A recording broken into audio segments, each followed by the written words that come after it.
السلام عليكم. عندنا اليوم لوبيا بدون لحوم من قناة شيف صالح الباتني.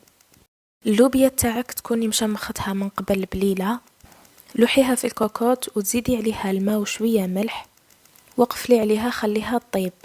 في روبو ديري 2 حبات طماطم متوسطين، قطعيهم، ما تنحيلهمش الزريعة وما تنحيلهمش القشرة.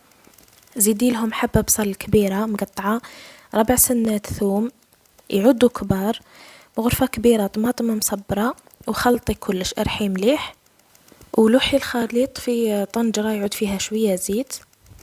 زيديله هريسة 2 حبات زرودية يعدوا صحاح ما تقطعيهمش، ملح، فلفل كحل، فلفل احمر حار، عكري، كزبر، كركم، كمون، راس الحانوت، وحبات عجنبو دجاج.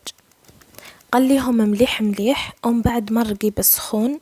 كي طيب لك اللوبيا صفيها وشليها بما سخون، وبعد ما تغلي لاصوص لوحيها فيها مع قرن فلفل حار، وخليها واحد 20 دقيقة ولا نص ساعة تكمل طيابها، وتدي البنات على صوص. جات بنينة ما شاء الله. يعطيك الصحة شيف، وإن شاء الله نتلاقاو في وصفات أخرى بإذن الله.